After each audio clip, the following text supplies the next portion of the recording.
Welcome to Books at the Bottom of the Stairs. My name's Lorene, and the mess before you is going to turn into my summer reading plans.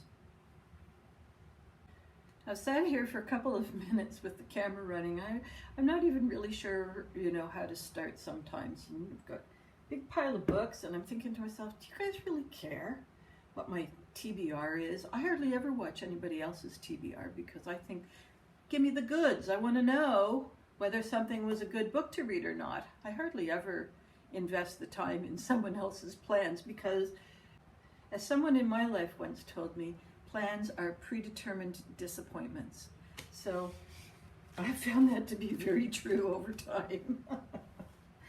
So I'm going to go for it, see if you're interested, and if you're not, well, I'll find out. You guys, just put, if you don't love a TBR video and you don't feel like watching any further, just put a sad face emoji in the comments, and then I'll know not to spend any of our time on this. So what have we got?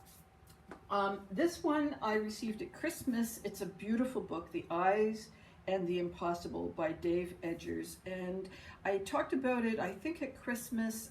It did win an award of some kind that I don't remember, but it is just a beautiful book, and I've kind of changed how I sit on the stairs, so I hope you're seeing this. Let me just click off and see. Now I have to lift the book up just a little bit higher in order for you guys to see, so I think that will work. Anyhow, it's a beautiful book, and it's something that I promised myself to read in the summer. My husband bought it for me. We thought it was about a fox, but it's about a dog in a park. Anyways, I'm going to read it up at the camp where I have park-like environment. The other one from Christmas, well, you know what? This pile is just as chaotic as my thoughts are. All right, I just recently purchased The Moon of Turning Leaves, which is the second book by Wobesheg Rice, who wrote The Moon Over Crystal Snow. Moon of the Crusted Snow, which I really enjoyed. And this picks up about 10 years later after the population of a small northern community decide to abandon their town and go live on traditional lands and with traditional ways. I have also had a game plan of reading Helen Humphreys, at least one book this summer, and so I'm going to read Wild Dogs. What is that about? Each evening at dusk, 6 people gather at the edge of the woods, calling their dogs to come back to them, dogs that have turned wild and vanished from their lives. Alice is on the run from a bad relationship. Rachel, a wildlife biologist, can't get too close to anybody. Jamie, a young boy, is afraid of his stepfather. Lily, a scarred girl, often does not understand the world around her. Walter knows that his family not only tolerates him, blah, blah, bad sentence. Malcolm, an artist, pretends to live with his mother who is dead. Drawn together by need, they form their own small community until violence strikes unexpectedly, forcing them to explore what they really mean to each other. And you know what? I have a feeling I've read this. Oh, wow. Well, yeah, okay. That happens every summer. It happens that at least 2 books on my pile are something that I have read. So I'll take it along and find out the hard way. And every summer I like to read a Terry Pratchett book. Sometimes we do it as a read aloud, but I think I'm going to do this one myself because I like Terry Pratchett's rhythm, and I find sometimes as a read aloud, especially if it gets interrupted by something, then it just loses that kind of comic timing. So this is The Weird Sisters, and 3 witches gathered on a lonely heath. A king cruelly murdered, his throne usurped by his ambitious cousin, a child heir and the crown of the kingdom, both missing. Witches don't have these kind of dynastic problems themselves. In fact, they don't have leaders. Granny Weatherwax was the most highly regarded of the leaders they didn't have, but even she found that meddling in royal politics was a lot more complicated than certain playwrights would have you believe. Particularly when the blood in your hands just won't wash off and you're facing a future with knives in it. So that's, I think, going to be a bit of a lark. Looking forward to that. I I have talked about, so it's going to be a little bit of maybe a predominance of books in a series. This one is from the library, and it is book 5. Yes, I'm pretty sure it's book 5, The Mortal Word, an Invisible Library novel written by Genevieve Cogman. And I don't think I've brought everything to you guys in terms of which ones I've read, but this is about a librarian who's also a spy, and she has a partner who is in human form but is underneath a dragon. And he is an apprentice librarian, and what they do is they go into different world portals, and there are books that are very important to the interior structure of the world that they enter. But for whatever reasons, either the book is at risk or the world that they're going to is at risk. And so the book needs to be protected and goes back to this kind of central library, if you like, where it is kept safe. So it's been pretty fun along the way. There's been some pretty crazy hijinks and some, burning buildings and kidnappings and people who are not who they say they are, and intrigue. And then there's this sort of the space between the worlds is sort of a world of its own, which is inhabited by the less salubrious. So far so good. So far I've enjoyed this series. And I picked up, this is book 2 in the Mary Higgins, what am I saying? This is a Ruth Galloway mystery, and I think I talked about this just a couple, maybe about 5 or so videos ago. She is an archaeologist, and she's working with the museum. Like, she's not a trained forensic officer of any kind, but she lives on the Heath. And so she came across in the previous book an officer who was just kind of a big lout, but they had to investigate bones in order to ascertain whether a missing girl were those bones. And so we now have book 2, and we'll find out whether a site is a Roman era ritual sacrifice or if the killer is close at hand. So I really did enjoy the first one. I thought that both the main characters were good. They were slightly written left of center. No, I don't mean left of center. I mean like eccentrically written compared to what the norms are. So that was a nice character development. And I thought the cop was kind of funny, a bit of a throwback to cops that we've seen on grittier shows in the TV, where they're skeptical, they're grumpy, and like they've often got food on this on their ties. So he's kind of a comedic cop, but he's not stupid, which is nice too. It's like it's okay to have a cop that's a real dunderhead so that the detectives can save the day, but I like when it's a bit more of a back and forth of challenging each other. All right, this is the other book by Brian Selznick that I was talking about, Wonderstruck, and it looks pretty intimidating, but don't forget there's an awful lot of drawings in his book. And I think that this book, it has got, the text is sort of part of the drawings, and there's a little bit of text kind of scattered throughout. So although it's huge, it's probably only going to take me about a day to read. So I just wanted to finish the Brian Selznick's books because I really did enjoy the other one, which was The Marvels. The Marvels, that's right. But I don't know if I'll take this with me. It's so heavy. I might leave this one at home and read it before we go, or when we come back sometimes to do the laundry and check on the house and things like that. So what else have I got? Oh, I promised myself this one. I think it was in the fall we went up to Wolfville and we went to a secondhand bookstore, and I got myself an excellent copy of Anne of Green Gables. And I guess I read this about every 7-10 10 years, you know, something like that.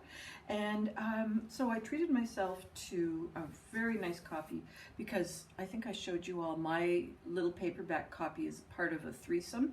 And yeah, I can't even get it out of the box anymore because the book is so damaged. So I decided to get a hardcover, and it was previously owned by Judith Carolyn Loop. So that'll just be a fun reread, which is okay, you know, like, yes, Helen Humphreys, but I just read this one, I think, I'm so sure that I read this one last year. So I do have another Helen Humphreys I can swap it out for, which, yeah, I think I might do that. Remind me to do that. Give me a phone call and remind me to do that. Okay, another one that I have set aside for the summer is They Knew Mr. Knight by Dorothy Whipple. And this is from Persephone Books, which I've talked about multiple times. They've got the gorgeous, gorgeous end papers. And you know, if you go online and you Google Persephone Books, they have got a pretty good webpage where if you want to, every day you can receive a really nice image that has something to do with the books that they are publishing, or they put things in context. She's a fairly political gal, and was really against Brexit, and so well, I don't think she'd been too happy with several of the latest prime ministers. They seem to just come and go, don't they? So every once in a while there's a little political thing that I can't agree with or disagree. I just have not enough knowledge about British politics to weigh in on, but she definitely has a point of view. But in between, she's got some people that write for her, or she writes herself, and there are commentaries on the books themselves, or the women of the era, or the conditions that they've been in. And the books kind of span, I'm gonna say 1850 to 1950, and it's pretty much women authors, for the most part, exploring the lives of everyday women, for the most part. So Dorothy Whipple, I've read a couple of her other books, and I think what I'm doing with this one, it's probably the fifth Dorothy Whipple in her backlist. So that's going to be another bit of a chunker. Okay, what else have we got? I've got a bunch of smaller ones. I saved the Horn Book. You guys may remember the Horn Book is a magazine you can get that does reviews for picture books on up to young adult. I haven't been thrilled with the content. It's not the magazine's fault. I'm part of a book club, and every 2 months we do voting for young adult books that we're going to read, you know, two or so months down the road. And the books that are coming forward and the books that are being reviewed in here are they're just yawners. And one of the things, well, I'll have to talk about young adults. Maybe I'll do that in the summer. I'll have a young adult rant. But this is a fun book to go through, especially with a bright colored magic marker, and I can circle and see. But yeah, the last 3, I haven't done any circling, so I hope I get to circle. All right, what else have I got? Okay. The rest of them, this one. This is another big book, and one of the concerns I have about all these big books is it takes me a bit of time to read them. So instead of bringing you book reviews of more than one book, I'm just doing one book at a time, which, I don't know. I don't love myself. I prefer to have a couple of books to talk about. So this is Laini Taylor. It's a new series, but she is the author of the Daughter of Smoke and Bone trilogy, which I have not read, but I have read when Laini Taylor was a younger woman. I think she did a self-published, I think it was a trilogy as well, and I did read the first 2, but then for some reason we couldn't get the third one. And I think that's when she was transitioning out of self-publishing into mainstream publishing. But I really did enjoy it. And so I'm looking, I have great hopes for this one. And I think, pretty sure that all of the books are out. I sure hope so. Okay.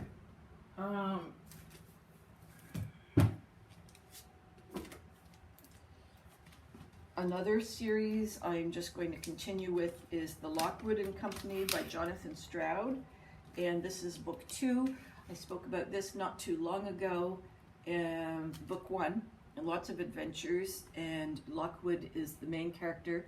He is a boy. He's a young. The kind of boys. They're when kids are between the age of, say, about 3 to, let's say, 15, 16, they have the ability to sense the other world, the ghosts and the, let's just say nebulae, because it's a good word. And so once they get to be about 16 to 20, that power starts to wane. And so he has started his own company for finding these very malcontent and discontent beings and eradicating homes and buildings and streets of these entities. It's not very ghost positive. So, I amused myself there. All right, the rest of the books, that's a pretty good haul for, let me see, one. I'm going to assume a book a day, which won't actually happen, but that's 1, 2, 3, 4, 5, 6, 7, 8, 9, 10, 11, 12, 13. That's about 2 weeks worth of books. And I'm pretty sure I haven't read any of these before, so I think I'm okay, because we put aside Wild Dogs. And, well, maybe one more just in case. I started to read this one, The Maker of Swans by Padraig O'Donnell. I wonder how you say that. I think it's Irish.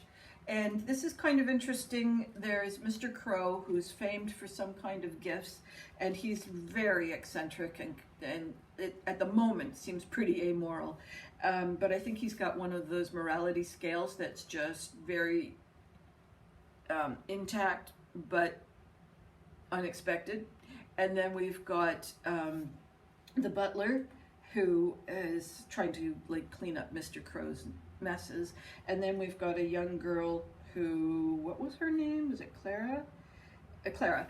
And she apparently has some kind of powers that she doesn't know about. Steve read this not too long ago. He said there's kind of some magical type elements in it, but it wasn't very strong. So, but that the story itself was pretty eccentric and enjoyable. So, gonna go for that one. I'm sort of about 10 pages in. Well, I think that's it for me. That's around 20 minutes by the time the editing all gets done. So, one of the things I promised you guys was showing you the backyard as the work is completed. But I think all the work's done that requires one of those saws that cuts through concrete. So I think the patio is done, but I was told that the rest of the stones are on back order, so he doesn't know when he's going to finish the job. So at the moment it's a field of gravel, so I don't really feel like showing that off right now. So I don't really have anything to show you as far as the back garden goes. And what's else? I don't think there's any other exciting news. I think we're actually kind of in a bit of a lull. That's kind of nice for a change. And hopefully in a couple of days we'll head off to the camp where I will be filming from there. I hope all your reading dreams and adventures continue to come true, and I will see you from the wilds of Nova Scotia. Bye-bye for now.